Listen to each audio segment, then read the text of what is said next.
Olá, começamos mais uma edição do Janela Internacional, um programa da TV FPA dedicado às questões mundiais, política externa do governo Lula e política de relações internacionais do PT. Esta edição está sendo gravada no dia 25 de agosto, uma segunda-feira, por volta das 10 horas, mas só irá ao ar no dia 27, quarta-feira, a partir das 15 horas. O programa de hoje terá duas partes. Esta primeira parte que eu vou comentar aqui com vocês e será seguida por uma conversa com o professor Pietro Alarcon, da PUC de São Paulo, sobre as atuais relações entre Estados Unidos e América Latina e Caribe, com foco na presença militar estadunidense na região. Vamos começar com o Brasil. Conforme estava previsto, o governo brasileiro entregou no dia 18 a resposta oficial à investigação aberta pelo escritório do representante comercial dos Estados Unidos sobre as acusações de prejuízos às empresas estadunidenses com práticas, segundo eles, desleais.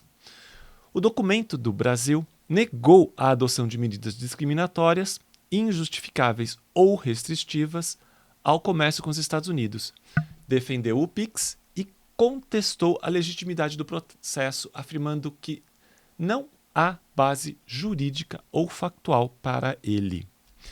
Sobre o PIX, a acusação era de uma suspeita de que o Banco Central tivesse usado seu poder interno, no Brasil, para prejudicar concorrentes dessa tecnologia. Mas o governo reafirmou os objetivos de segurança do sistema financeiro, sem discriminar empresas estrangeiras, e que a administração pelo Banco Central garantiu a neutralidade do sistema. Lembrou ainda que outros bancos centrais, incluindo o Federal Reserve, que é dos Estados Unidos, estariam testando ferramentas parecidas. Por fora, as análises indicavam que o governo estadunidense não havia gostado do sucesso do PIX, que tirou boa parte do mercado dominado pelas bandeiras de cartão de crédito ou débito, como Mastercard e Visa, e por sistemas de pagamento eletrônico como Google Pay ou Apple Pay, todas de empresas sediadas nos Estados Unidos. Sobre o bloqueio de redes sociais e suspensão de perfis nas plataformas por ordem da Justiça brasileira, o governo negou que as decisões, inclusive do STF, tenham resultado em medidas discriminatórias com prejuízo do direito de companhias dos Estados Unidos de atuar no Brasil ou competir em mercados globais. E apontou que a responsabilização de plataformas pela remoção de conteúdos da internet se baseia em lei que regula a responsabilidade jurídica de todas as empresas, independentemente de sua origem. Argumentou também que multas e outras medidas coercitivas são usadas como recurso padrão para garantir o cumprimento de decisões judiciais. Sobre a acusação de que o Brasil permitiria a venda de produtos falsificados, o governo disse que o nosso país mantém e reforça robustamente um regime legal abrangente para proteger os direitos de propriedade intelectual, trabalhando para inibir esse tipo de comércio ilegal, cumprindo padrões internacionais e mantendo marcos regulatórios em linha com os acordos da Organização Mundial do Comércio. Sobre o etanol, o governo afirmou que adota políticas alinhadas com os compromissos multilaterais que o Brasil tem mantido, tarifas sobre a importação de etanol abaixo do patamar de 35%, acordado com a Organização Mundial do Comércio, e que os Estados Unidos atualmente impõem uma tarifa muito mais alta ao etanol brasileiro. Sobre o desmatamento, o governo defendeu que suas ações ambientais não constituem restrições comerciais ou obstáculos à competitividade de empresas estadunidenses, esforçando-se para preservar o meio ambiente sem prejudicar a livre circulação de produtos ou promover discriminação. O governo destacou ainda que produtos aeronáuticos dos Estados Unidos se beneficiam de tarifa zero e empresas brasileiras dessa área criaram empregos nos Estados Unidos. No mesmo dia 18, o ministro Flávio Dino, do STF, afirmou em decisão que ordens judiciais e executivas estrangeiras só podem ser executadas no Brasil após serem homologadas pela Justiça brasileira ou suas autoridades, dentro de uma ação do Instituto Brasileiro de Mineração, o IBRAM, que contesta a legalidade de municípios brasileiros ajuizarem ações judiciais no exterior para obter indenização por danos causados no Brasil, como foi feito no caso do desastre em Mariana.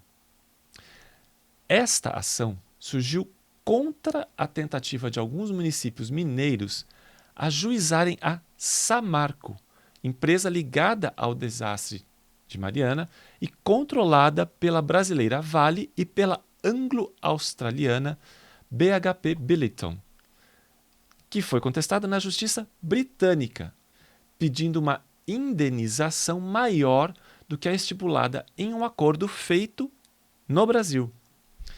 Segundo o ministro Dino, decisões da justiça britânica não teriam eficácia em relação a órgãos públicos brasileiros e a empresas com atuação no Brasil, pois violariam os princípios de soberania e igualdade entre os Estados ao submeter o Estado brasileiro à jurisdição de outro país.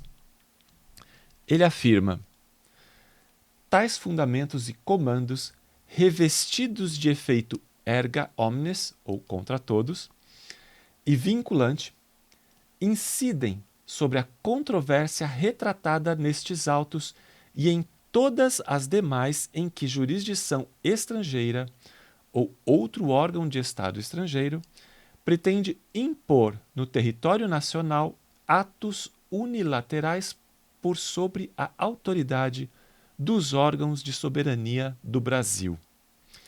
Leis estrangeiras, atos administrativos, ordens executivas e diplomas similares não produzem efeitos em relação a pessoas naturais por atos em território brasileiro, relações jurídicas aqui celebradas, bens aqui situados, depositados, guardados e empresas que aqui atuem.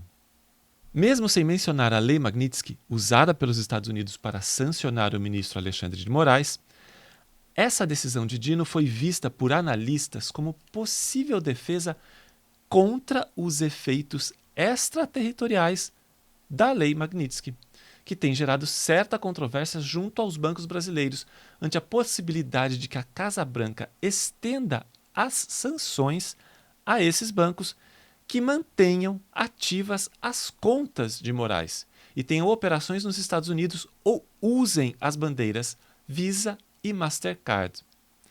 Até o momento, somente as transações feitas em dólar pelo ministro Moraes estão bloqueadas. Após a decisão de Dino, o Departamento de Estado dos Estados Unidos indicou a disposição de aprofundar as sanções contra Moraes, chegando a afirmar que pessoas e entidades sob jurisdição dos Estados Unidos estão proibidas de manter qualquer relação comercial com ele. Já aquelas pessoas e entidades fora da jurisdição estadunidense devem agir com máxima cautela. Quem oferecer apoio material a violadores de direitos humanos também pode ser alvo de sanções.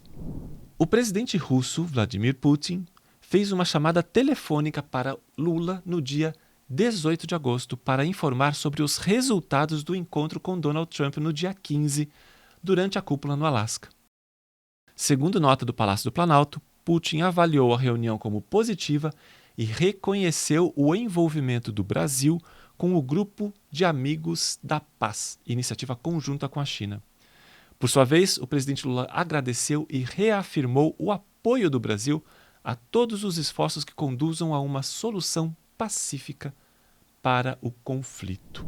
E o governo dos Estados Unidos cancelou a 4ª edição da Conferência Espacial das Américas, que estava organizando em parceria com a Força Aérea Brasileira e era marcada para ocorrer em Brasília de 29 a 31 de julho, com representantes de diversos países do continente.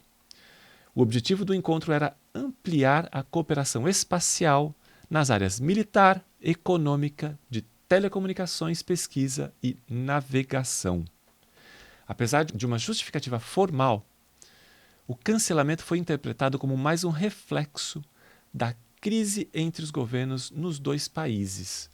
No entanto, oficiais generais brasileiros afirmaram que a cooperação militar não foi totalmente rompida, com outras atividades sendo feitas ainda este ano. Na Argentina, Javier Milei e sua irmã Karina Milei estão sendo acusados de corrupção, segundo áudios vazados que supostamente comprovariam seu envolvimento num esquema para desviar fundos destinados a pessoas com deficiência. Esta é a segunda denúncia de desvio de fundos contra o presidente e sua irmã, que ainda são investigados por envolvimento no golpe da criptomoeda Libra. No caso do desvio de fundos, o presidente da Câmara dos Deputados, Martin Menem, e seu primo, Eduardo Menem, também foram incluídos na acusação sobre uma conspiração ilícita para desviar recursos públicos por meio de contratos irregulares da Agência Nacional de Deficiência, a ANDIS, e, de acordo com a acusação, o esquema envolveria a drogueria suíço-argentina farmacêutica ligada à família de Martin Menem, com o objetivo de conceder contratos milionários para o fornecimento de medicamentos sem seguir os procedimentos de licitação exigidos pela legislação argentina. Os áudios supostamente gravados em uma cafeteria ainda não foram oficialmente autenticados pela justiça, mas seu conteúdo gerou uma crise política. Em agosto de 2024, um advogado apresentou denúncia com base em notícias que revelavam que contratos no valor de 30 bilhões de pesos argentinos, ou aproximadamente 30 milhões de dólares no câmbio oficial da época, foram concedidos à drogueria suíço-argentina sem licitação pública. No entanto, essa denúncia foi rejeitada meses depois pelo tribunal do processo por falta de provas. Neste dia 23 de agosto, a Federação das Mulheres Cubanas celebrou seus 65 anos de fundação. Após o triunfo da Revolução Cubana, a representação das mulheres cubanas ficou a cargo desta federação, cuja trajetória foi marcada por diversos desafios e o sucesso de promover políticas públicas inclusivas e de proteção para as mulheres do país. Em publicação no Telegram, o presidente Miguel Díaz-Canel destacou o papel das mulheres como agentes de mudança no sistema cubano e reconheceu que as mulheres cubanas têm sido criativas e decisivas diante das dificuldades que o país enfrentou ao longo dos anos. No dia 20 de agosto, o governo Trump impôs sanções a mais 2 juízes e 2 promotores da Corte Penal Internacional, aumentando a pressão sobre esse órgão em resposta às investigações envolvendo autoridades israelenses. A medida ocorre após os mandados de prisão emitidos em novembro do ano passado por juízes da corte contra o primeiro-ministro israelense Benjamin Netanyahu e o ex-ministro da Defesa Yoav Gallant, acusados de crimes de guerra e crimes contra a humanidade durante o conflito em Gaza. Estas sanções seguem as que foram impostas há menos de 3 meses a outros 4 juízes, sob a alegação de envolvimento em ações infundadas e ilegais contra Estados Unidos e Israel. As sanções impostas, desta vez, congelaram todos os ativos dos funcionários da corte nos Estados Unidos, efetivamente isolando-os do sistema financeiro do país. Estabelecida em 2002, a Corte Penal Internacional tem jurisdição global para julgar crimes de genocídio, violações da humanidade e crimes de guerra em países membros da ONU ou quando o Conselho de Segurança encaminha casos. Estados Unidos, China, Rússia e Israel não são membros da Corte. A juíza federal Kathleen Williams ordenou no dia 21 de agosto que fossem paralisadas as obras de construção do centro de detenção para imigrantes que ficou conhecido como Alcatraz dos Jacarés e proibiu o envio de mais detidos para o local. Esta foi uma decisão preliminar contra esse centro na Flórida, tomada no âmbito de uma ação movida por grupos ambientalistas que argumentam danos à natureza selvagem de Everglades, onde fica a instalação, sob o argumento de que o estado da Flórida e o governo federal ignoraram uma lei que exige a avaliação de impacto ambiental para a construção de instalações desse porte. Ela ainda determinou a transferência de detentos e a remoção de equipamentos e infraestrutura de apoio da instalação. Geradores, sistemas de esgoto, gás e outros resíduos que foram instalados no local devem ser removidos em até 60 dias, assim como cercas e iluminação adicional. Foi apresentado recurso contra essa decisão. E um artigo do Washington Post, publicado no dia 21, informou que o governo Trump irá checar 55 milhões de vistos para estrangeiros, com a possibilidade de revogá-los ao menor sinal de algum ato que invalide sua autorização para entrar ou permanecer no país. Na mira estão estadias para além do prazo legal permitido, atividades criminosas, ameaças à segurança pública e pessoas envolvidas no que definem como qualquer forma de atividade terrorista ou apoio a uma organização terrorista. As análises serão baseadas em todas as informações disponíveis, como dados fornecidos pela polícia ou autoridades de imigração, ou quaisquer outras fontes, e caso sejam encontrados indícios de irregularidades, os vistos serão revogados e seus portadores, caso estejam nos Estados Unidos, serão deportados. Esse número informado de 55 milhões sugere que turistas e pessoas que atualmente estão fora dos Estados Unidos poderão ter seus vistos revogados.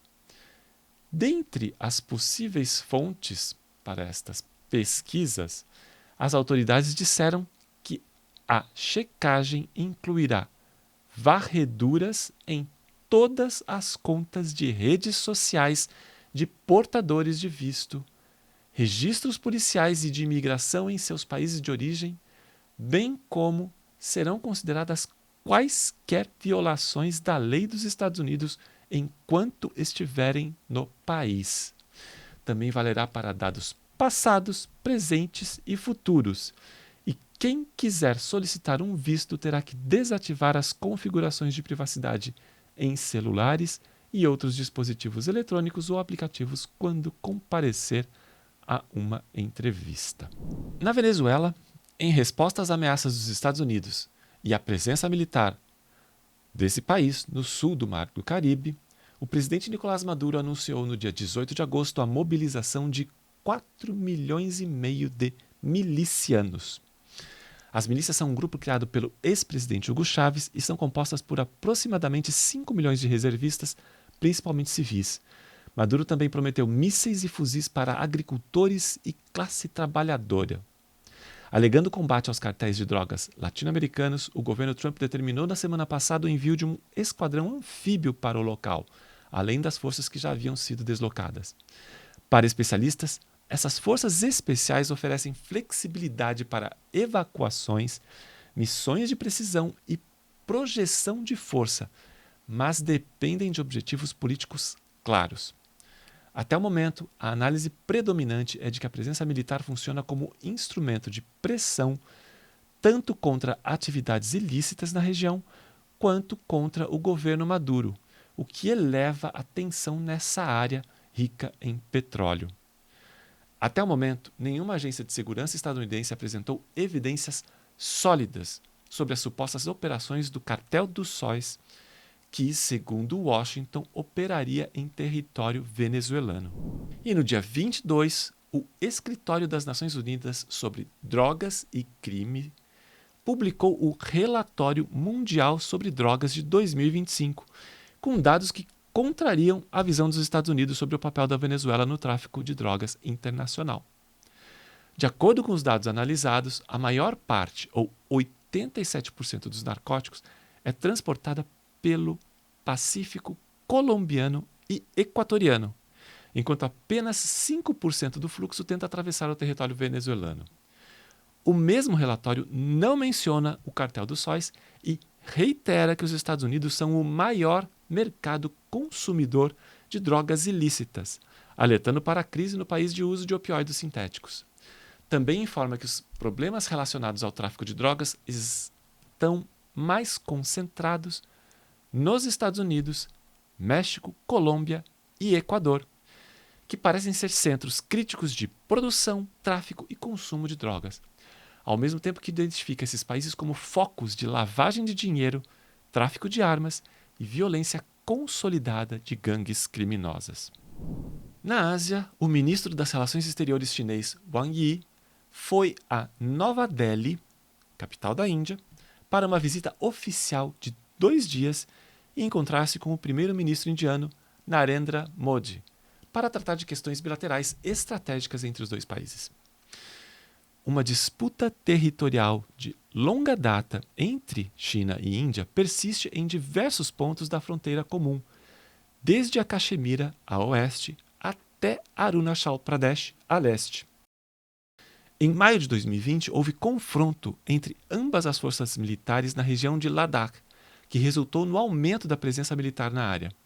Em fevereiro de 2021, a maior parte das tropas se retirou após negociações bilaterais.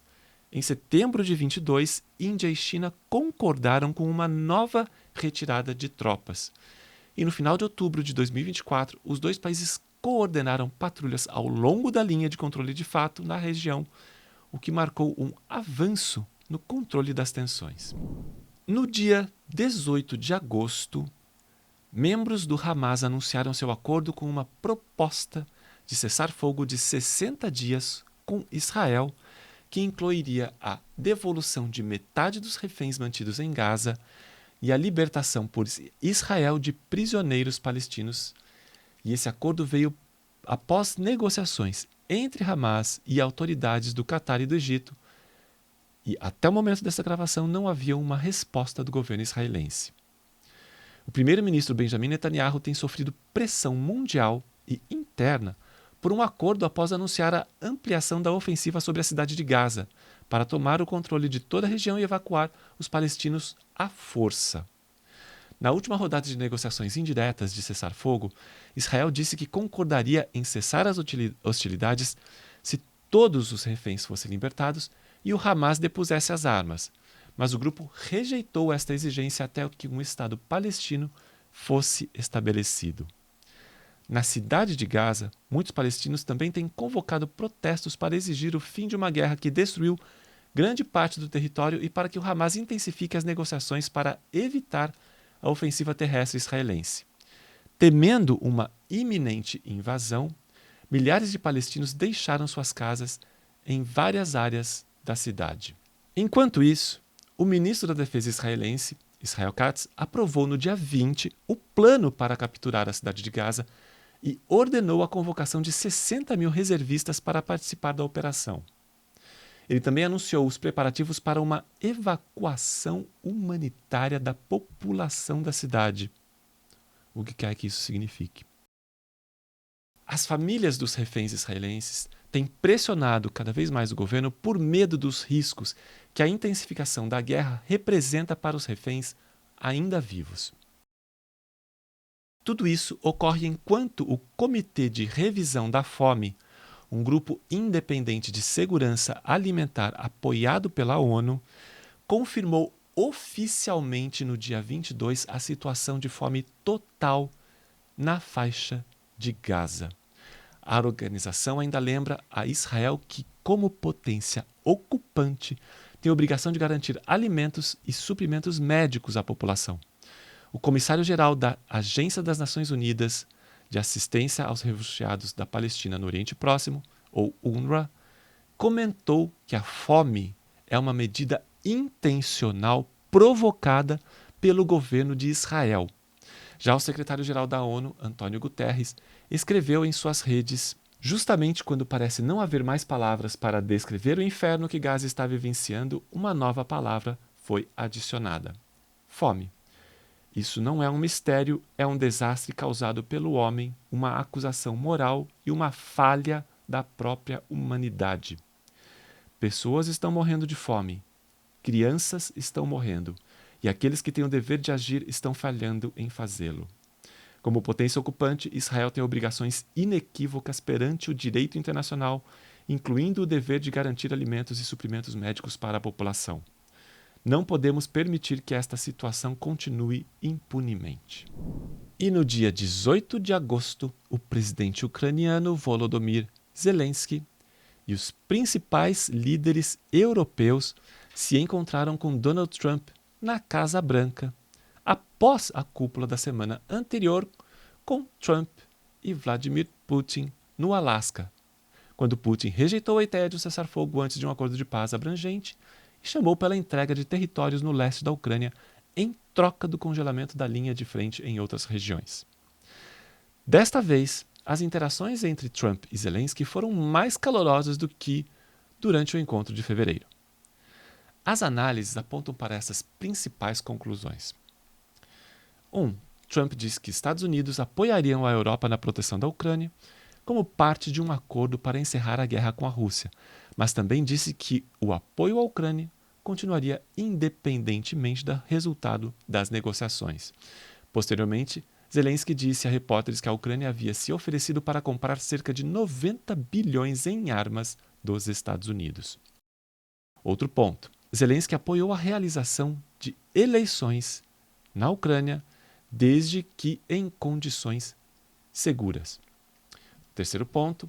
Trump disse que o cessar-fogo não é necessário, contrariando sua promessa da semana anterior de impor consequências severas à Rússia caso não encerrasse a guerra. O quarto ponto. Questionado sobre quais garantias Zelensky precisaria de Trump para concordar com o acordo, o líder ucraniano respondeu tudo. Ou seja, um forte exército com armas, pessoal, treinamento e inteligência. Após o encontro inicial com Zelensky, Trump teve uma reunião multilateral com o líder ucraniano e líderes europeus, incluindo a presidente da Comissão Europeia, Ursula von der Leyen, o presidente francês Emmanuel Macron e o primeiro-ministro britânico Keir Starmer, entre outros. Após os encontros, Trump informou através de sua rede Truth Social que ligou para Putin para começar a organizar uma reunião em local a ser definido entre ele e Zelensky. Disse também que a Rússia concordou em aceitar garantias de segurança para a Ucrânia e expressou otimismo de que coletivamente um acordo possa ser alcançado. Informou ainda que as discussões precisariam abordar a possível troca de território. E a Rússia já controla cerca de 1/5 da Ucrânia, de acordo com estimativas. Fiquem agora com a conversa com o professor Pietro Alarcon, da PUC de São Paulo. Olá, dou as boas-vindas a quem está aqui nos assistindo. Hoje teremos a presença do professor Pietro Alarcon, da PUC de São Paulo, que também é o responsável internacional da União Patriótica, membro do Pacto Histórico da Colômbia. A nossa conversa hoje vai ser sobre como estão as relações entre Estados Unidos e a região América Latina e Caribe, ante o que a gente tem presenciado nos últimos anos e mais recentemente, né, desde a reativação da Quarta Frota no Atlântico Sul, da declaração de Pete Hegseth em abril sobre recuperar o quintal latino-americano e agora com a presença militar dos Estados Unidos no Mar do Sul do Caribe. E no meio disso, várias outras questões que surgiram, que representam uma forte ingerência, uma retomada da ingerência, aprofundamento da ingerência dos Estados Unidos na região. Bem-vindo, professor. Um prazer tê-lo aqui conosco. Fábio, muito obrigado. Muito obrigado a você, Fábio. Muito obrigado à Janela Internacional pelo convite para conversar sobre todos esses temas, né, tão atuais, tão complexos também. Tentar encontrar uma explicação a esse fenômeno que você coloca de reacomodação, por assim dizer, das forças da direita dentro da América Latina e do Caribe, e esses objetivos geoestratégicos, geopolíticos, em particular dos Estados Unidos na área. Eu acho que esse é um tema fundamental e eu parabenizo a você e a Janela Internacional pela escolha do tema e agradeço muito pela oportunidade. Bom, acho que a gente pode começar, até como você citou, as forças da direita, não é só Estados Unidos, quer dizer, são as forças, é um conjunto de forças continentais, os Estados Unidos trabalhando com as forças da direita, da extrema-direita, da América Latina e do Caribe para atacar os nossos países. Isso tem que deixar muito claro também, né? Na verdade, quando a gente faz análise sobre a relação que neste momento existe entre Estados Unidos e os estados da América Latina e do Caribe, essa análise não pode ser, em momento algum, desassociada da análise da crise global do sistema capitalista, da crise estrutural do sistema, da crise que neste momento se apresenta dentro da estrutura hegemônica de poder internacional e também da crise do sistema criado na pós-Segunda Guerra, encabeçado pelos Estados Unidos. Ou seja, quem pretenda fazer análises de conjuntura sem entender que o movimento responde a uma lógica muito mais abrangente, fará um reducionismo indesejável, né, ou indesejado, que pouco contribuirá, né, a entender realmente o que está, de alguma forma, acontecendo. Obviamente que, tratando-se de relações internacionais, há um conjunto de escolas clássicas de análise de relações internacionais e há uma grande quantidade de comentaristas e pessoas que opinam sobre relações internacionais. Agora, uma análise científica de relações internacionais, ancorada talvez em a compreensão de que existe um sistema internacional que tem uma série de movimentos que algum pensador falou que eram sistólicos e diastólicos, ou seja, um sistema que está permanentemente pulsando e quem deseja encontrar as razões da dinâmica precisa ir muito fundo, né?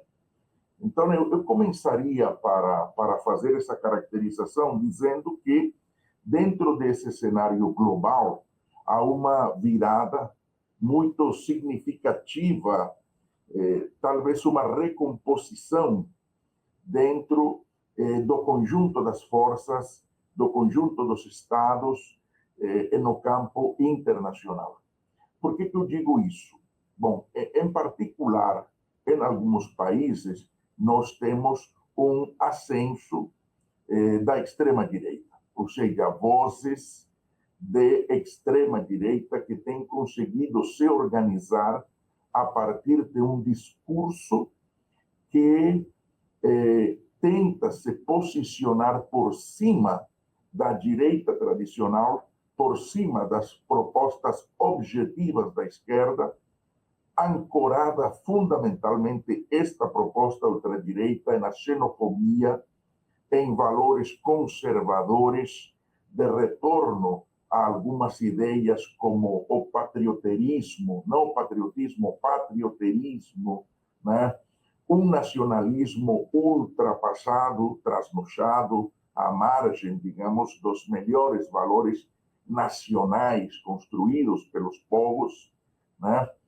E que, sobretudo, este setor da ultradireita pretende se excluir da sua responsabilidade dentro dos marcos da crise estrutural.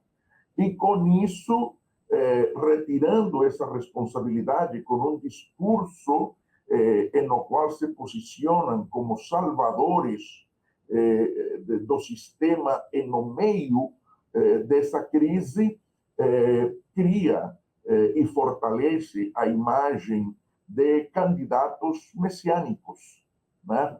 Que buscam, através desse discurso, com esses ingredientes, acumular potencial eleitoral suficiente para forçar a direita a uma virada ainda mais conservadora e, sobretudo, proclamar valores que não são os valores da paz, da solução pacífica dos conflitos, da justiça social, da tolerância, da liberdade, da solidariedade, sino que, pelo contrário, pretendem nos conduzir a saídas de guerra, a saídas que não levam em conta, digamos, não levam em conta a grande riqueza que existe nos povos e esse potencial transformador que existe nos povos para poder produzir, para poder avançar a um mundo mais próspero, mas também um mundo mais solidário. Então, há esse ressurgimento. Isso é um fato. Isso é um fato. A presença de Vox, por exemplo, na Espanha, governos de ultradireita, o repunte da ultradireita na Alemanha, por exemplo, a Turquia, por exemplo, estas são questões que constituem uma realidade inocultável, né? Inocultável. Agora, nós precisamos saber, e tenho tentado fazer algumas pequenas ponderações com relação a como é que ela cresce. E me parece que o fundamental é que ela cresce a partir de um discurso que pretende, essencialmente, se ausentar de responsabilidade com a aplicação dos modelos que conduziram a um agravamento da situação dos povos, da situação das pessoas, e que conduziram a essa concentração absurda de riqueza que nós encontramos hoje no planeta e, em particular, em alguns países da América Latina. Mas, simultaneamente a isto, há uma questão que é fundamental e que também são as águas onde navegam estas propostas, onde singram os navios destas propostas, né? A primeira, sem dúvida nenhuma, é a queda dos Estados Unidos, o declive dos Estados Unidos e o debilitamento do sistema, ou fraqueza do sistema de a chamada governança atlantista, que surgiu ao final da Segunda Guerra. Ou seja, o fato de que já não é mais incontestável a existência de um Fundo Monetário Internacional, de um Banco Mundial, sino que agora você tem países dentro do contexto internacional que dizem nós temos outras alternativas, por exemplo, os BRICS.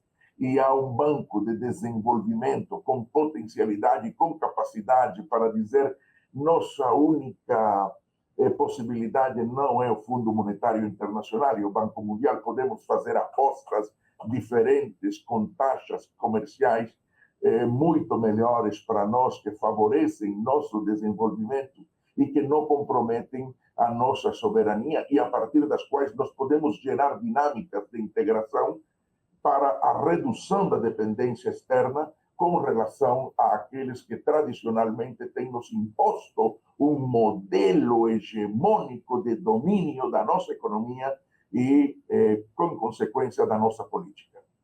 Ou seja, isso é inédito na história praticamente desde o final da Segunda Guerra. Ou seja, demoramos praticamente 80 anos, né?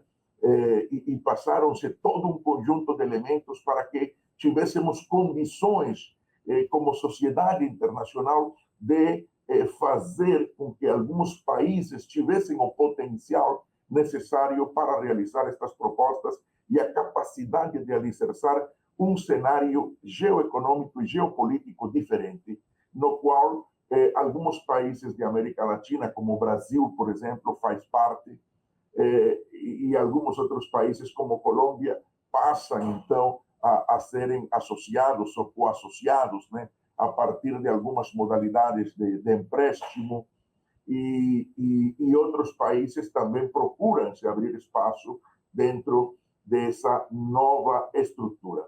Então, esse declínio, ou esse declive, o declínio, digamos, desses Estados Unidos, que não é de hoje, eles já vêm com baixa produtividade em setores estratégicos, aço, alumínio, na indústria automotriz, né?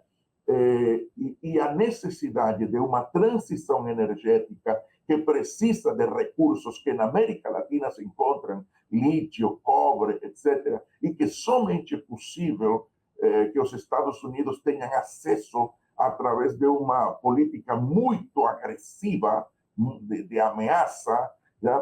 Explica, por exemplo, aquilo que você dizia no começo de um senhor com a desinteligência de Peter Hutz, né? De dizer que isso, e o desrespeito, e não é a primeira vez que ele o faz, né?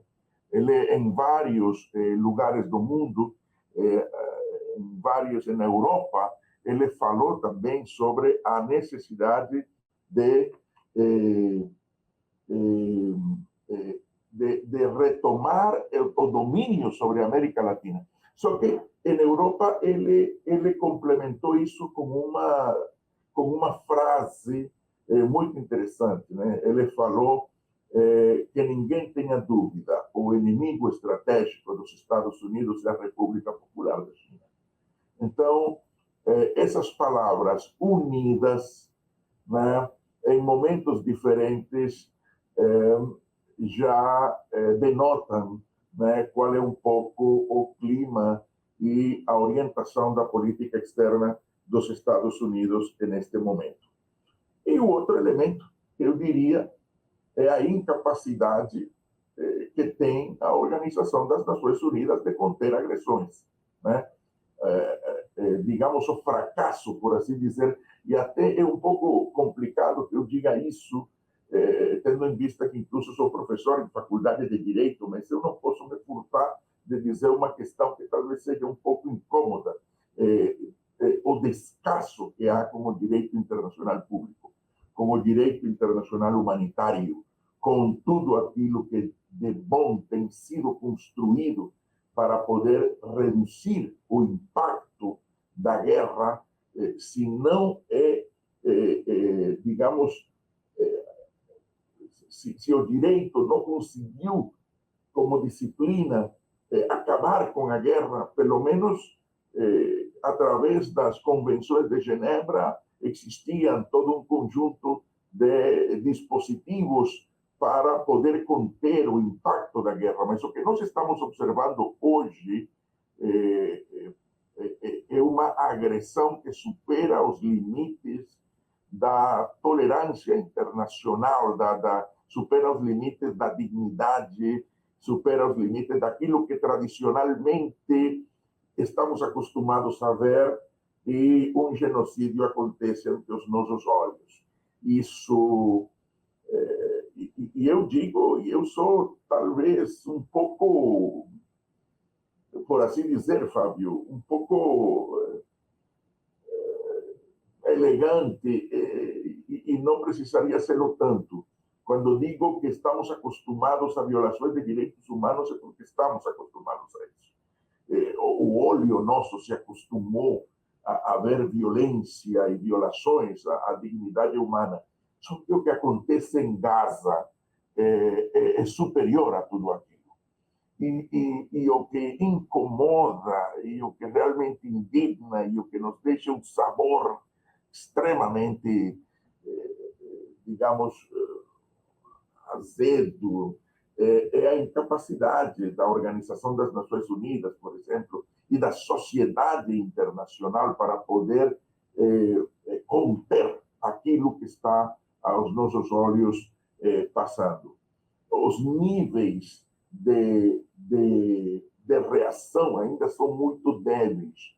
Nós temos uma reação, em muitas pessoas, uma reação de indignação, mas não convertemos essa indignação em mobilização e em ação concreta para poder potencializando tudo isso de ter aqueles inimigos da humanidade. Eu não quis me estender, mas é que eu acho que quando você diz Estados Unidos, América Latina, e Pierre Hexet diz que precisa do quintal, esse quintal é necessário para eles do ponto de vista estratégico, porque é desse quintal que eles aspiram a se reposicionar no planeta diante dos desafios que eles têm e que são impostos por uma dinâmica de relações internacionais na qual há atores que anteriormente não eram considerados com essa potencialidade de desafiar. Então, eu acho que é mais ou menos o contexto em que nos encontramos. Totalmente de acordo, inclusive porque a América Latina não só é o considerado por eles o quintal já de longa data, como você falou, é o local onde eles têm mais facilmente acesso às condições para se reposicionarem ou para se refortalecerem, vamos dizer assim, no cenário internacional ante uma China que está avançando a passos muito largos. E a China já avançou também pelo mundo. E, como você também lembrou, ela não avançou impondo, necessariamente, né? Sim. Há um exercício de persuasão chinês. Né? Exato, Você exato. combina essa capacidade de persuasão com essa paciência oriental e também com um sentido profundamente pragmático das relações comerciais. E eu acho, Fábio, que isso que você aponta é muito interessante, porque ontem tínhamos uma reunião virtual de preparação da CELAC. Né? A CELAC será realizada a quarta cumbre, ou a quarta em português, Cimeira. A Cimeira. cúpula. Cúpula. Cimeira é Portugal, aqui é... Bom, então, a cúpula da CELAC, que será realizada 8, 9 e 10 de novembro, em uma cidade belíssima, Santa Marta, em uma cidade bem ao pé da Serra Nevada, né? Mas também com mar. É uma combinação de Serra Nevada e mar, gera-se uma baía, né?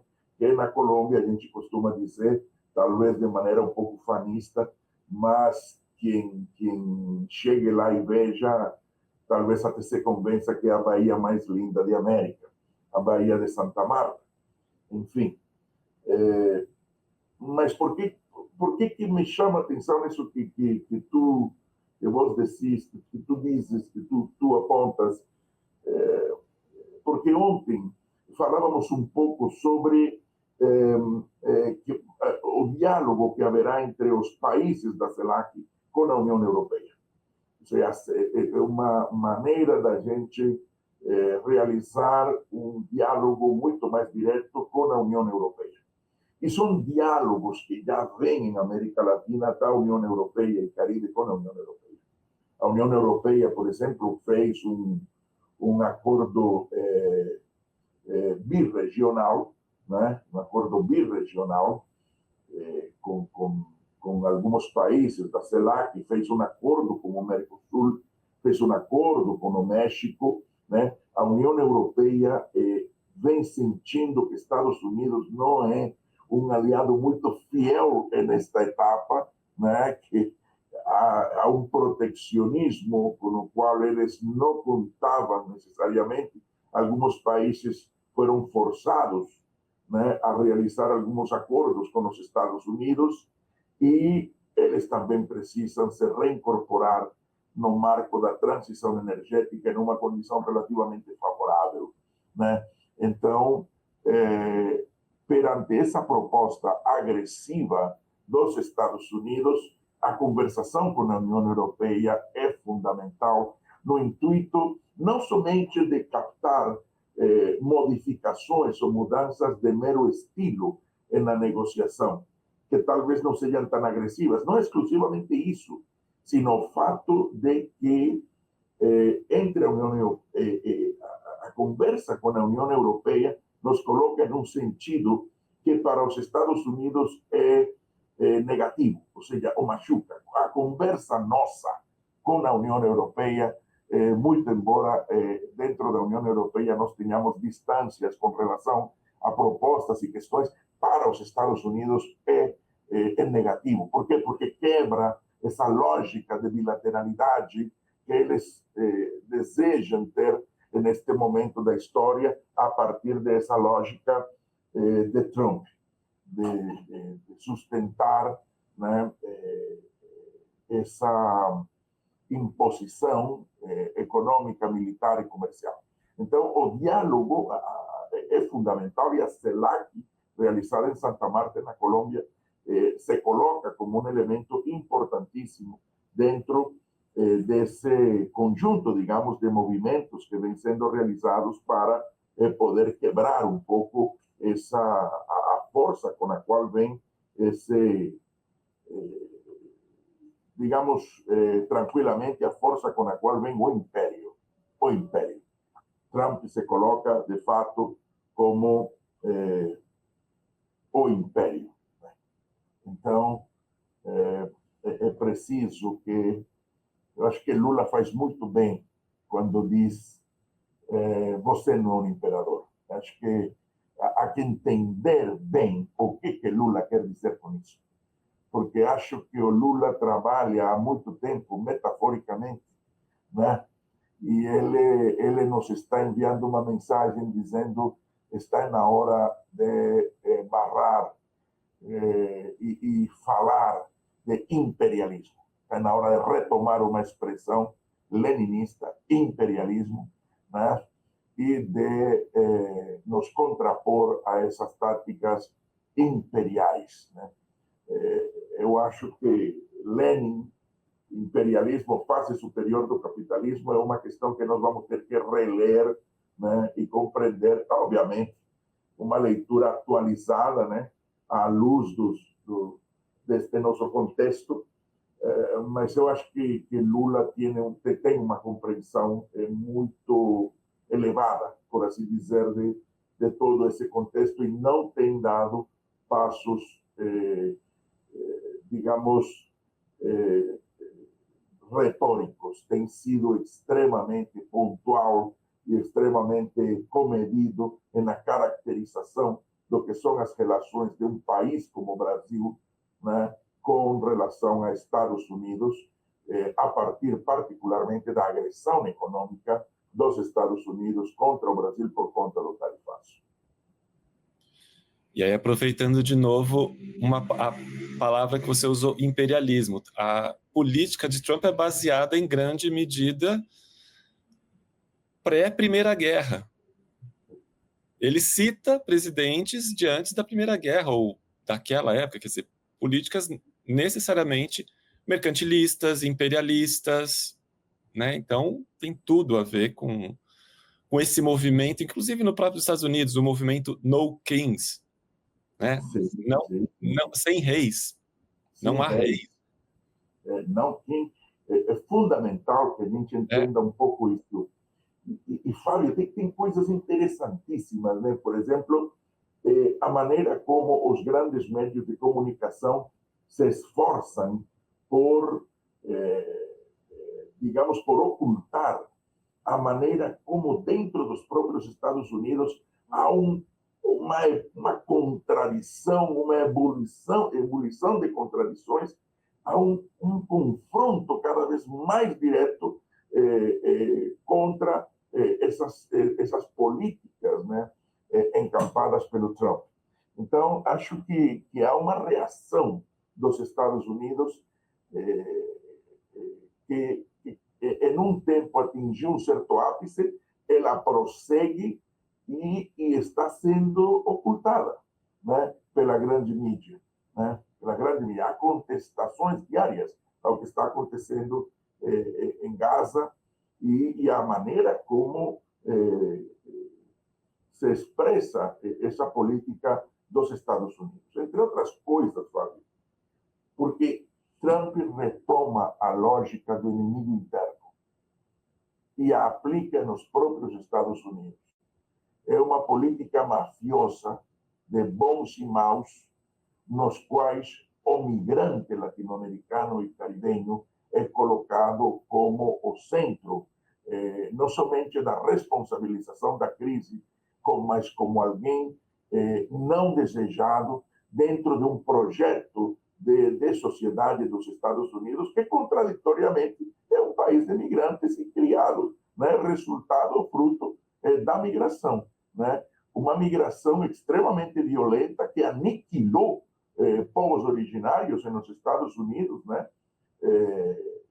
Talvez os próprios, como se diz aqui no Brasil, americanos, entre aspas, tenham muito orgulho dessa história dos grandes federalistas como Hamilton, Jay, enfim, Franklin e de tantos outros, que Washington, por exemplo, mas eu não esqueço que as leituras mais, digamos, mais científicas e, digamos, as leituras emanadas da análise histórica do que foi todo esse processo nos ilustram, né, com relação à maneira como todo esse grupo glorificado era matador de indígenas, né? Era matador de indígenas, era profundamente racista, né? Profundamente racista e profundamente comprometido com o desenvolvimento de uma sociedade excludente, onde o signo da exclusão contra orientais, contra afrodescendentes, contra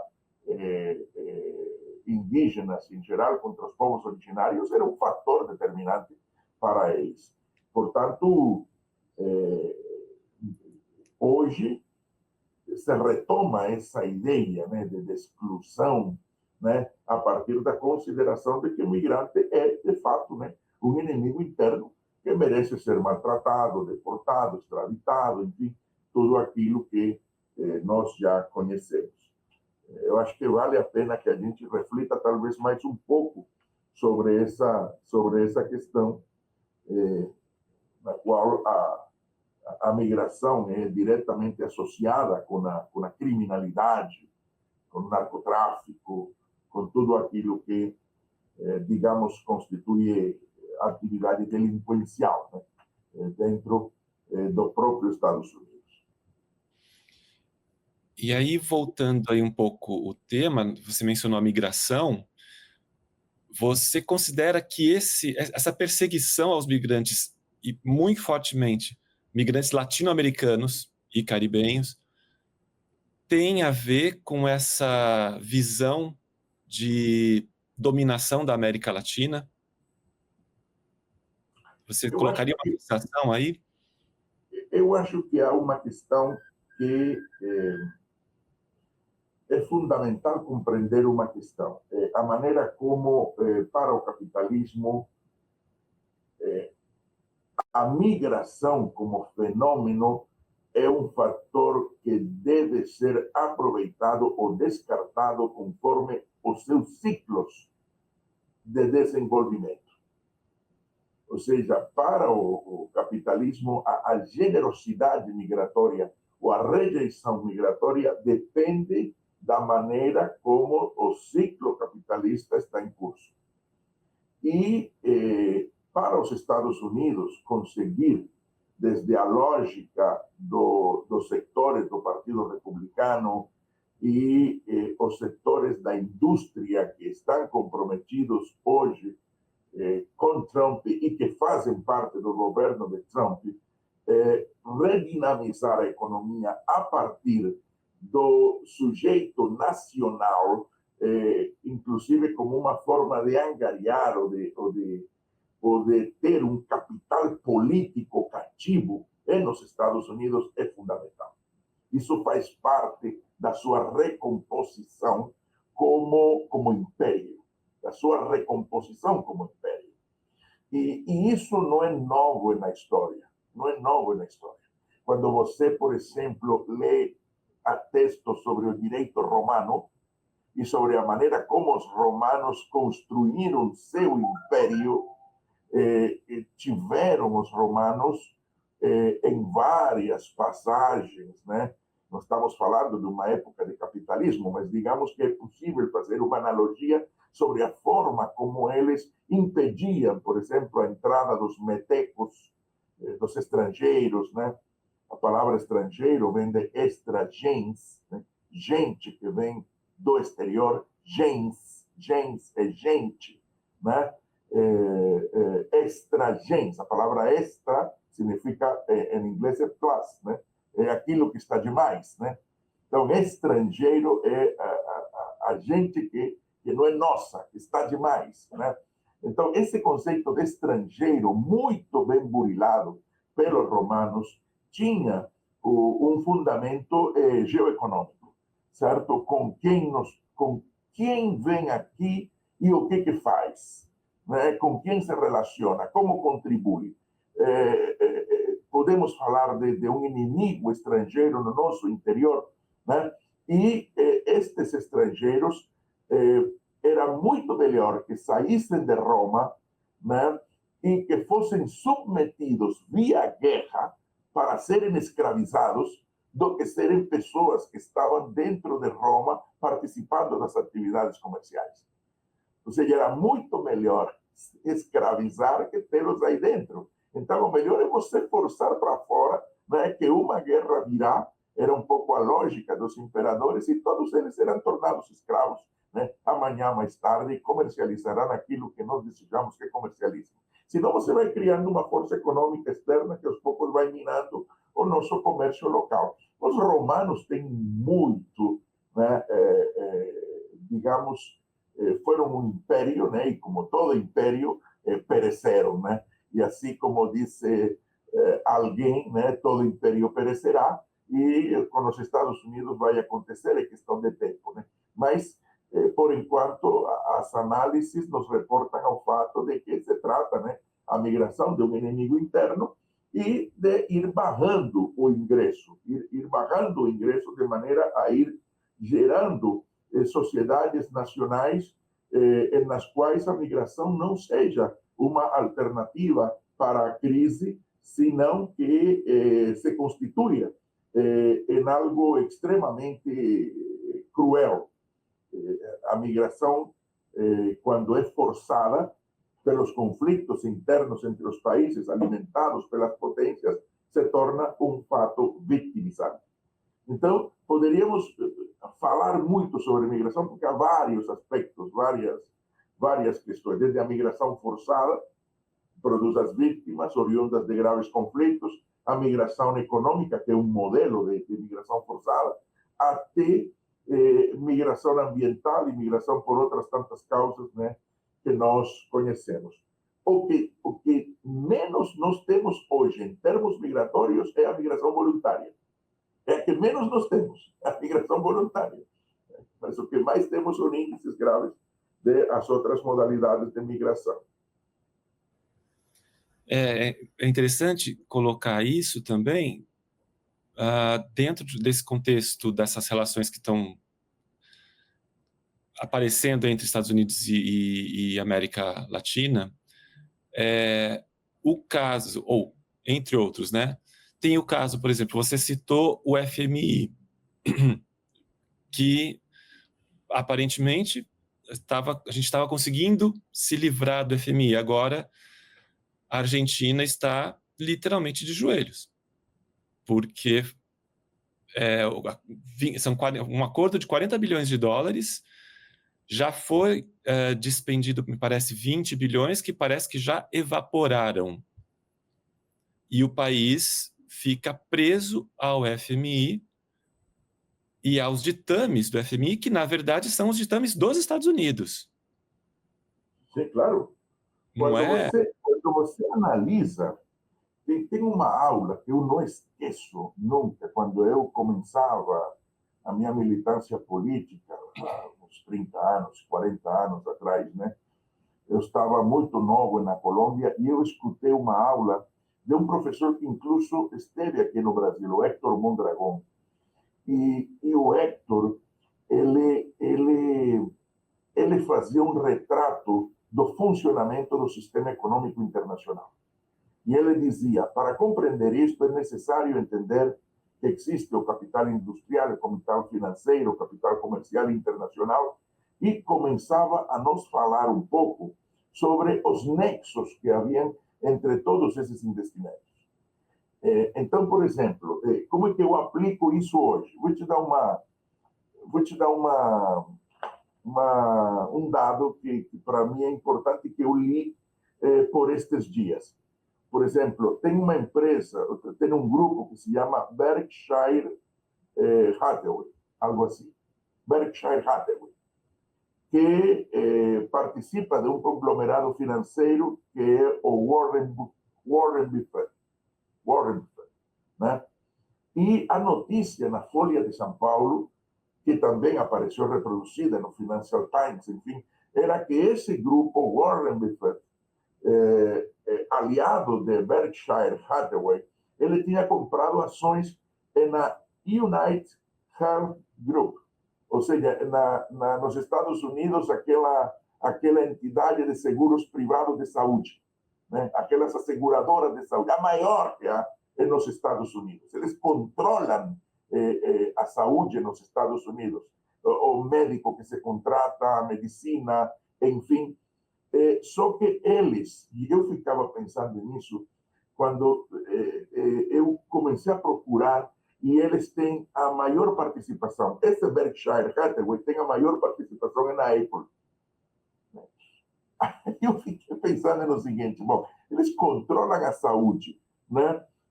Controlam esse conglomerado, um conglomerado financeiro, mas também tem participação, a maior participação na Apple. E se você vai puxando, você vai observar como daí se passa ao monopólio de determinados produtos para celulares, enfim, que também são utilizados para fazer meias femininas de lycra.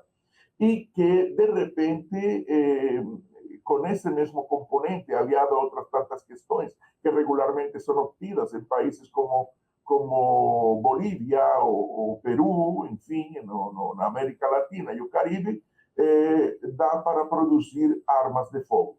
Armas de fogo que são vendidas a Israel para que bombardeie e faça o que faz em Gaza. Ou seja, estas empresas têm ações no Fundo Monetário Internacional e em alguns bancos, né? Ou seja, quando você começa a analisar a dinâmica das características do capitalismo, você encontra o capital industrial, o capital bancário, o capital financeiro, o capital comercial, o capital todo unificado em uma amálgama de recursos que controlam e produzem e distribuem e se beneficiam com tudo aquilo que você durante o dia a dia utiliza, mas com tudo aquilo também que é capaz de programar e reprogramar a desestabilização do mundo, a partir de guerras, a partir de agressões, enfim. Então, eu não esqueço essa aula, porque a partir daí eu comecei a ter uma espécie de método que fazia com que cada vez que eu observasse uma empresa, eu dissesse com quem que ela tem relações. Ela tem relação com esta outra, que domina este mercado, que tem relação com esta outra e é acionista de aqui, né? E o que é curioso é que todas elas terminam no complexo militar industrial, ou pelo menos uma boa parte termina tendo ações em um complexo militar industrial que tem sede nos Estados Unidos e que é capaz de construir navios para a Quarta Frota, por exemplo. Ou seja, e que tem ações na criação na empresa que faz os helicópteros, que estão no navio da Quarta Frota e nos veículos blindados que estão nos navios da Quarta Frota. Ou seja, é uma arquitetura para a destruição, para parafrasear aquele velho filme, né? Arquitetura de destruição. Essa arquitetura de destruição, essa máquina de destruição, ela não desapareceu, sino que se incentivou nos últimos anos.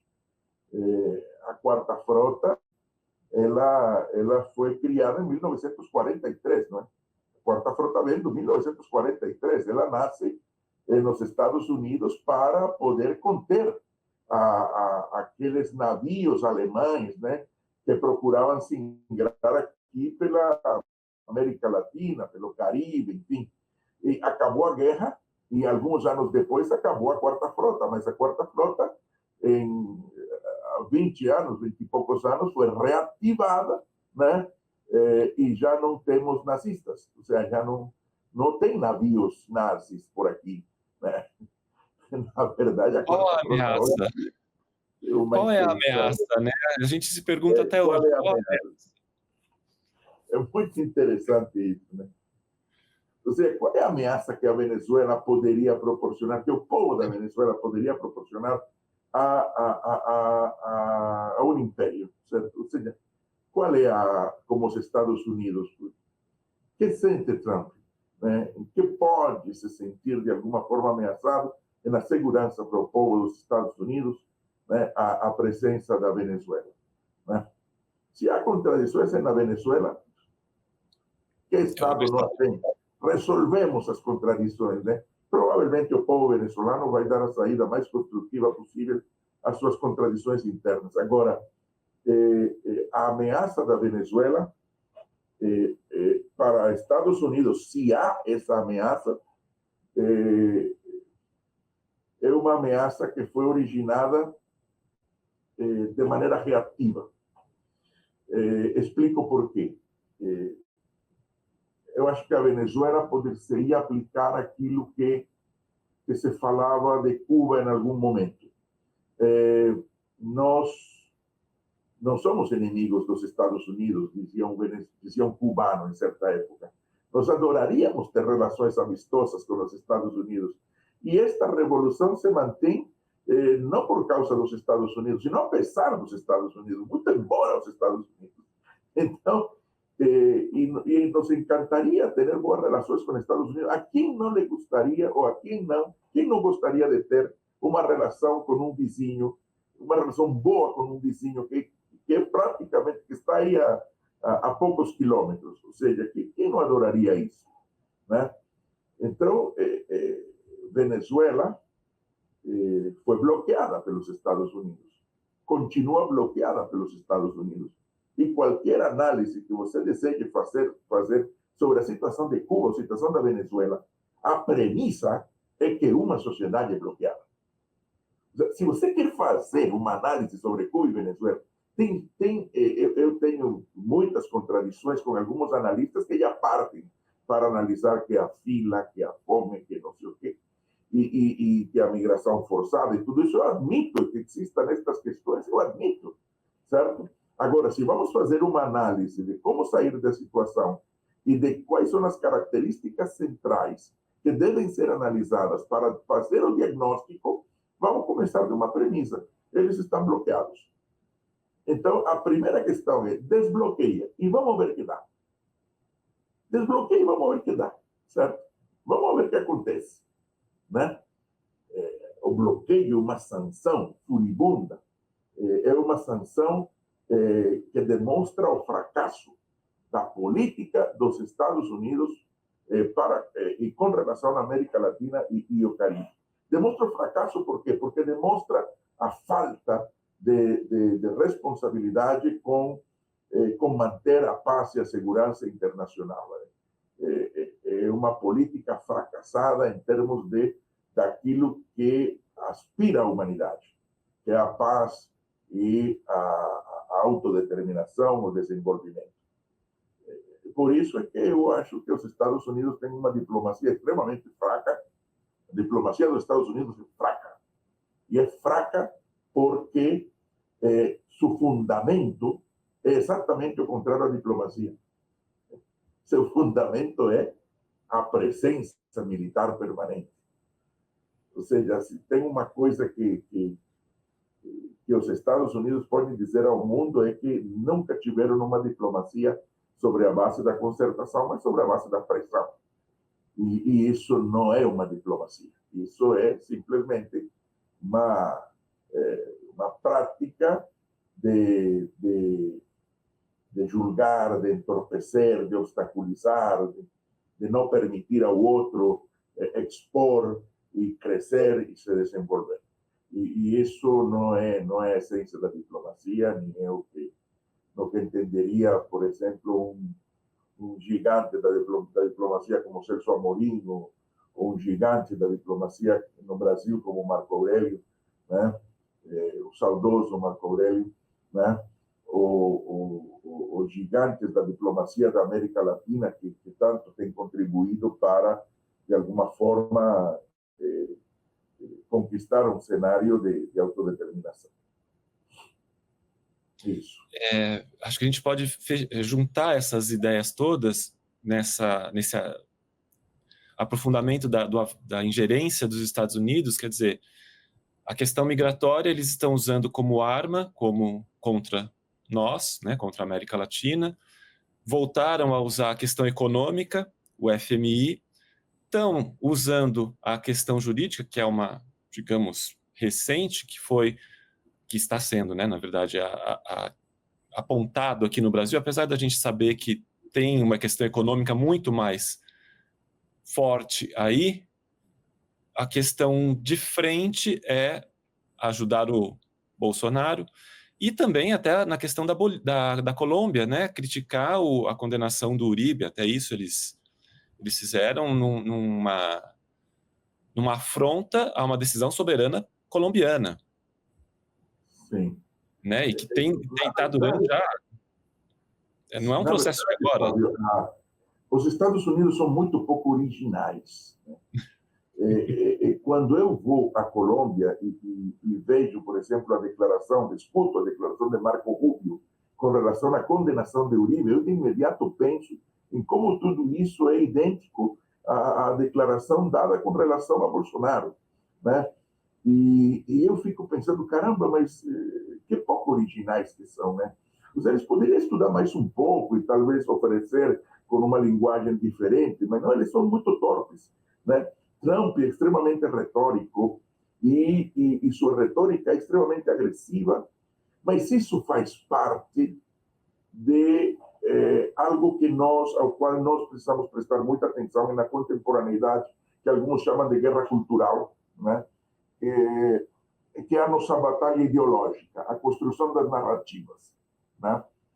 E ao uso das palavras, né? Ao uso da palavra. Por exemplo, Trump disse o seguinte: o Ministério da Defesa, o Departamento de Defesa não se chamará mais Departamento de Defesa, chamará Departamento da Guerra. Isso tem essa palavra ou essa mudança caracteriza uma política, né? E ele utiliza muito bem a palavra. Em lugar de Departamento de Defesa, Departamento da Guerra. Nós estamos para fazer a guerra. Quem nos ameaça? Nós não estamos para defender. Nós vamos fazer a guerra. Isso é extremamente agressivo, mas corresponde a essa lógica dentro dos marcos de uma retórica impulsionada para amedrontar. Tem duas questões que poderíamos falar. A primeira delas é o grupo de assessores de Trump. Quando Trump ganha, eu fiz parte do grupo de estudo lá do Pacto Histórico para conversar um pouco sobre as 4 ou 3 linhas estratégicas de Trump, enfim. E o objetivo era conversar sobre Colômbia, mas também conversar sobre América Latina e Caribe, enfim. E eu fui chamado para fazer parte desse grupo. E eu me lembro que nos deparamos com um documento, que é o documento dos assessores. Depois eu fiz um artigo sobre isso, mas é um documento muito bem elaborado, à moda dos antigos documentos Santa Fe. Não sei se você lembra, você é de outra época, você é muito novo, né? Mas os documentos Santa Fe, era documento Santa Fe 1, 2, 3, 4. Um dos documentos Santa Fe foi o famoso documento das 10D dos Estados Unidos. 10D eram as 10 grandes preocupações dos Estados Unidos: dívida externa, deforestação, democracia, drogas. Ele tinha as 10D no documento de Santa Fe. E agora é um documento muito bem elaborado, com inclusive mensagens diretas a Trump sobre como ele deveria se comportar nos primeiros 90 dias do seu mandato. O documento diz em inglês tranquilamente, diz os primeiros 90 dias são de política muito forte, mas é uma política ameaçadora, uma política de uma retórica com mensagens muito fortes. Então, naquele momento, Trump dizia umas coisas que não tem dito novamente, né? Os outros têm dito, porque fazem parte da política, mas Trump, naquele momento, falou, de entrada, 15 dias depois, falou o seguinte: eu vou retomar Panamá, né? Os chineses passam por Panamá, não pagam o que devem, deveriam pagar muito mais, né? Nós vamos retomar Panamá. Desculpem o que eu vou dizer agora, mas Groenlândia vai ser nossa, né? Nós vamos tomar Groenlândia. Ou seja, são questões aparentemente irresponsáveis, né? Aparentemente, caramba, mas ele vem fazer o quê? Mas faz parte de um elenco de fórmulas retóricas que vão preanunciando todo um conjunto de passos sistemáticos, né, sustentados através de aquele conjunto de pressões que eu rejeito chamar de diplomacia. Por quê? Porque a diplomacia é outra coisa, né? Mas entram aí dentro desse conjunto de ações que nós temos visto como tem se desencadeado, né? O tarifaço, a ideia de que com o narcotráfico, com a desculpa do narcotráfico, eu vou militarizar as 5 bases militares no Peru, a base militar na Argentina, né?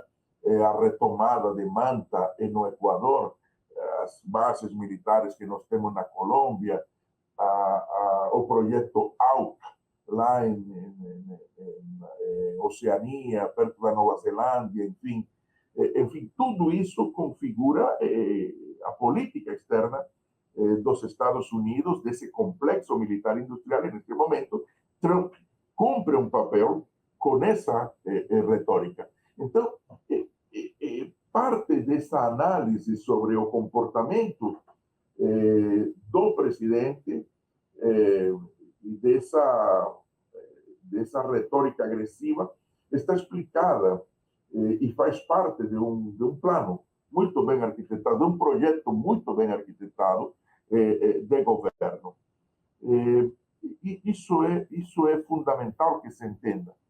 Essa maneira como se pretende gerar essa narrativa, né, de ameaças constantes e de agressões. Isso me chama profundamente a atenção e eu acho que nós temos que estar preparados para, digamos, ser muito mais pedagógicos, muito diretos, muito mais eficientes na nossa comunicação. Eu acho que quando digo nós, eu me refiro à esquerda, aos setores democráticos e progressistas. Nós somos profundamente ineficientes na batalha comunicacional. Somos profundamente ineficientes, né?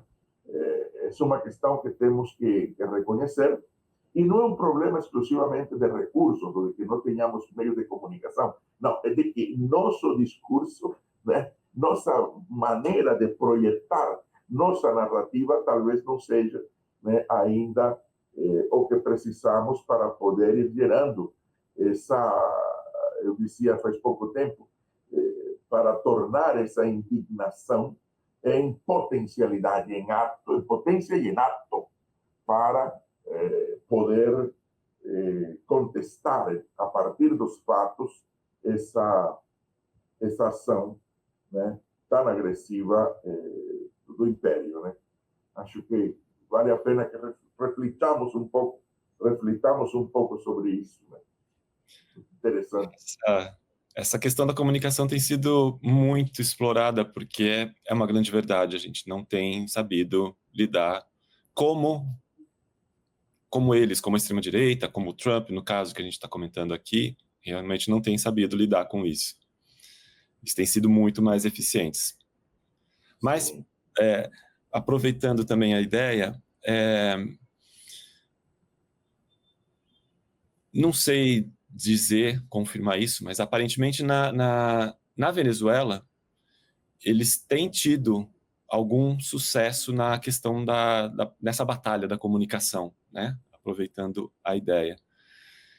E agora, o mais recente avanço militar foi exatamente no Mar do Sul do Caribe. A gente fala Mar do Sul do Caribe, que é, na verdade, a fronteira com Venezuela e Colômbia. E a Colômbia, ultimamente, tem tido, o presidente Petro, tem tido, ultimamente, uma postura muito independente, muito clara,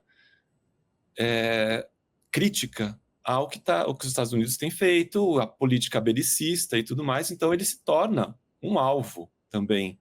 Então, a gente tem ouvido muito na mídia falar da Venezuela, até por conta da comunicação que a Venezuela tem tido, a questão das milícias e tudo mais, né, para se contrapor ao avanço militar dos Estados Unidos, mas esquece que a Colômbia também está ali. E também é um potencial, como fala, um potencial alvo desse avanço militar. E também, vamos lembrar aqui, que exatamente nesse momento a gente tem visto um aprofundamento das relações da Venezuela e de Cuba com China e Rússia, que são os países que têm condições de se contrapor ao bloqueio, sem sofrer com mais sanções. Principalmente a Rússia, que já tem tantas sanções, então para ela não vai fazer muita diferença. Ela tem sido uma protagonista, tem aparecido como protagonista na região com Cuba e com a Venezuela. Ou seja, a presença militar dos Estados Unidos ali também pode funcionar como um aviso ou não, né? Aí fica uma questão. Como que você avalia esse cenário todo? A primeira questão é muito interessante, né? Essa dos Estados Unidos no sul do Mar Caribe, ou do Caribe, não é exclusivamente sobre a Venezuela. Trata-se de uma questão que tem dimensões continentais. E é um elemento dentro do processo de retomada do quintal. Ou seja, a gente não pode se levar a enganos, ou não podemos nos levar a enganos. Ou seja, a primeira questão, eu escrevi um texto, Fábio, desculpa que fale em primeira pessoa, mas é que o texto, aconteceu uma coisa muito interessante, né? Como eu tenho algum tempo no Brasil, eu escrevi o texto e ninguém entendeu o título, né? Foi depois da reunião dos BRICS aqui. O texto dizia: Trump acusou o golpe, né? Por quê? Porque Trump, no dia seguinte, já anuncia o tarifaço, né, contra o Brasil e diz: nós vamos. Né? Então, a primeira questão que veio à minha cabeça foi: Trump sabe da declaração dos BRICS, acusou o golpe e é uma reação proporcional àquilo que ele vem sentindo. Eu estou sendo atingido, né, por potências estrangeiras, né, e Venezuela é um problema, mas o Brasil é um problema, né? E o Brasil é um problema diferente da Venezuela. Então, por que os BRICS desequilibram, né? E a presidenta do Banco de Desenvolvimento é uma brasileira. Então, se nós vamos fazer toda a questão, vamos dizer, este tarifaço é um ingrediente dentro das agressões. A presença militar é um ingrediente dentro do conjunto de agressões. A base militar na Argentina é um ingrediente dentro do conjunto de agressões. Tudo isto faz parte de um processo de política externa ou de um conjunto de medidas que fazem parte de uma política externa no marco, reitero, dessa crise que nós temos. Agora, se vamos focar na Venezuela ou vamos focar na Colômbia, a Colômbia faz um acordo com a China e entra na Rota da Seda, né? A Colômbia hoje faz parte. Estamos negociando questões que têm a ver com onde que os investimentos podem se dar para questões referentes a comércio, a trocas comerciais ou mais equivalentes possíveis com a China no marco da Rota da Seda. Ok, ótimo. Então, nós temos aí essas possibilidades. O que impediria que um país como Colômbia negociasse com a China sobre a Rota da Seda? Isso que impediria? Né? Constitucionalmente, nós temos tudo para relacionarnos com aqueles que, de alguma forma, nos ofereçam vantagens comparativas com relação não somente aos Estados Unidos, mas à União Europeia e qualquer país do mundo. A Venezuela, igual. Se o governo da Venezuela quiser conversar com a Rússia ou com a China, ou com quem quer que seja, que lhe ofereça vantagens comparativas do ponto de vista econômico, que problema haveria? Ah, mas há uma questão concreta. Isso desafia o império. Isso desafia o interesse de um país que diz: você não pode negociar com nós outros, você tem que negociar conosco, porque parte da minha produção, do meu disparo econômico, do meu avanço tecnológico, depende dos recursos que você tem. Então, eu preciso de você, né? E se eu preciso de você, você não pode precisar dos outros, você tem que precisar de mim, né? Então, é uma lógica, para explicá-la de maneira muito singela, que funciona a partir dessas premissas e dessas bases. Só que aí a questão se complica. Estados Unidos começa a ameaçar, bloqueia, né? E a relação de um país de América Latina que sofre isso só pode ser com alguém que tenha a capacidade de lhe fornecer aquilo que é fundamental para o seu desenvolvimento, quebrando aquele bloqueio e quebrando aquela questão. E quem pode peitar aquilo? Só países que têm as dimensões de Rússia, da China, né? Eu sou muito claro quanto a isso e acho que não temos que esconder. Muito pelo contrário, temos que explicar o porquê, neste momento, há uma presença econômica, política importante de países como Rússia e China, que fazem parte dos BRICS, dentro do continente, ou, em particular, em um país como a Venezuela. Porque se um país não estivesse bloqueado, se os Estados Unidos não tivessem feito aquilo, não é pouco o bloqueio à Venezuela. Ou seja, vejamos as contas, o que está depositado em bancos, o que foi retirado dos cofres públicos venezuelanos, né? Qual é o impacto do bloqueio em Cuba, enfim, e que tipo de sabotagem e que tipo de ações comerciais, além do tarifaço, ou reações através de tributações, através de mecanismos econômicos, podem ser colocados em prática pelos Estados Unidos. Quer dizer que a Venezuela é agredida, Venezuela se defende e Estados Unidos acusa de se defender da agressão. Ou seja, é um pouco isso. O Brasil, né? O Brasil não pode ter BNDES, sabia disso, dentro da ótica dos Estados Unidos.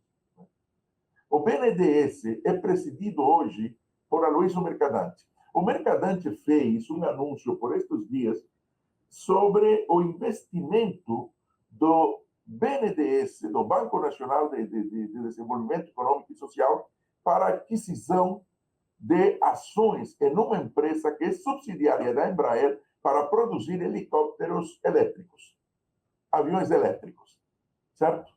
Um negócio fantástico. Só que, aos olhos de aquele que está analisando qual é o comportamento de um país que tem um banco com essa capacidade, isso é profundamente incômodo. Isso é profundamente incômodo. Ou seja, que um país tenha condição de estabelecer investimentos dessa natureza é profundamente incômodo. Por que eu te digo isso, Fábio? Porque se nós na Colômbia tivéssemos um BNDES, que eu sempre falei na Colômbia disso, os brasileiros têm um BNDES, nós não temos banco, né? Nós vamos conversar com Dilma, nós vamos conversar com os BRICS, e a primeira coisa é, nós estamos completamente desfinanciados. Então, o Brasil tem um papel e tem um lugar diferenciado dentro do contexto latino-americano. Nós não temos esse lugar. Nós não temos isso. Nós não temos BNDES. E com o BNDES você consegue fazer isso. Você vai reduzindo aos poucos você vai reduzindo, você tem possibilidade de ir reduzindo a dependência externa, que é nosso grande problema. A dependência externa, a dependência que nós temos de alguns recursos. Vou te dar outro exemplo. Tem uma empresa que é vinculada ao Ministério da Saúde, se chama Hemobras, no Brasil. Tem a Hemobras, é uma empresa vinculada ao Ministério da Saúde. Foi criada em 2004. Ela tem um investimento de 1,9 bilhões de reais. Certo? E vai produzir plasma humano. Medicamentos como albúmina, imunoglobulina, fatores de coagulação, para serem utilizados em queimaduras, em cirurgias, tudo isso. O Brasil tem essa possibilidade. O Brasil está nos BRICS. O papel de liderança que o Brasil pode ter dentro do contexto é fundamental para nós, para a Colômbia. E é fundamental para a Venezuela. E na medida em que o presidente Lula fez uma questão interessantíssima na reunião de Brasília, há 2 anos. Cada vez que eu tenho alguma questão, eu pego o consenso de Brasília. O consenso de Brasília é um retrato muito interessante do que a gente pode fazer em matéria de integração. E alguém tem que puxar a locomotiva da integração. Felizmente, o Brasil puxa essa locomotiva, né? E associada hoje a países como os BRICS, né? Que quebram esse monopólio para você não ter que ir ao Fundo Monetário, né? E que geram as condições para que alguns outros países da região, através de convênios e acordos, não seja possível estabelecer mecanismos de desenvolvimento industrial, comercial, estabelecer parcerias, trabalhar em questões energéticas, de comunicações. Por que eu te digo isso? Porque até isso para Estados Unidos é um problema. Ou seja, se você procura a China, é um problema. Se você procura a Rússia, é um problema. Se você olha para o Brasil e diz, olha, nós gostaríamos de ter um acordo para que o BNDES nos ajude a construir isso aqui, é também um problema. É também um problema. E se o Brasil faz um projeto para liderar um mecanismo de integração, é também um problema. Ou seja, neste momento, para Trump fechar as possibilidades de promoção, de crescimento e procurar que governos da região assumam essa ideia de renúncia a um interesse nacional em prol do crescimento e da expansão deles para a subordinação é uma questão, o maiores graus de subordinação e maiores graus de dependência nossa com relação a eles, digamos, a tarefa imediata. E a estão cumprindo desse jeito agressivo. Por isso, a expressão, vamos retomar o quintal. Não é banal. Não é banal. Ele sabe exatamente o que está dizendo. É desrespeitoso, mas não me preocupa tanto, certo? Porque de piores coisas já chamaram a gente. Mas a questão é o que vem por trás disso. E o que me preocupa é a nossa capacidade de comunicação, de manter a unidade e de compreender que a unidade das nossas forças é fundamental. Diante disso, aqui há uma questão que vale a pena que se analise futuramente, que é o caso Bolívia, né? Mas e os resultados eleitorais de Bolívia. Então, o esforço nosso na Colômbia é manter a unidade do Pacto Histórico. Ou seja, manter um projeto político, democrático, ancorado na satisfação das necessidades populares, enraizado na gente, seja com um capital popular específico e arquitetado sobre a base da defesa da soberania. Petro representa isso no nosso projeto. Por isso, como você diz, Petro tem uma postura muito independente. É uma postura tão independente que falou para Israel: eu não tenho mais relações contigo, nós vamos cumprir aquilo que já vem, mas nós não vamos ter mais negócios, nem vamos nos comprometer mais com isso. Faz parte, digamos, de uma condição que hoje nós temos, felizmente, mas isso não significa que não tenhamos outros problemas e outras dificuldades, né, tão difíceis. Muito obrigado, Fábio. Não, eu ia falar isso, eu que agradeço aqui. A gente sabe que cada país daqui da região merece uma análise específica nessa questão de soberania, de comunicação, né? Mas não temos esse tempo todo. E aí eu queria muito agradecer a tua presença e se tem alguma palavra final que você queira nos dar. Não, eu simplesmente agradecer, Fábio. Eu fui convidado e eu procuro, digamos, manter um diálogo menos acadêmico, talvez, e mais pontual, porque eu acho que faz muita falta isso, né? Que a gente discuta, que a gente analise, mas que também a gente explique com palavras menos gastas e mais, talvez, ou menos retóricas e talvez mais gastas, mas também mais diretas. Se uma mensagem eu poderia dizer para aqueles que gostam de relações internacionais, enfim, é que prestemos muita atenção nos processos eleitorais que estão em curso, né? Saímos de Bolívia, mas vai ter um no Chile. Sim, sim. O ano que vem, um na Colômbia.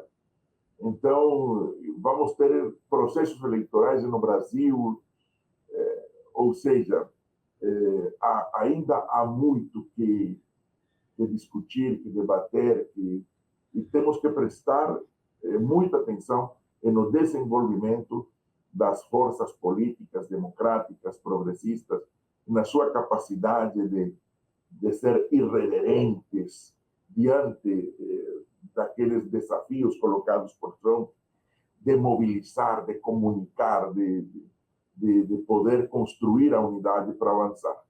Eu acho que temos que estar muito de olho nisso e na medida do possível, tentarmos contribuir de alguma forma,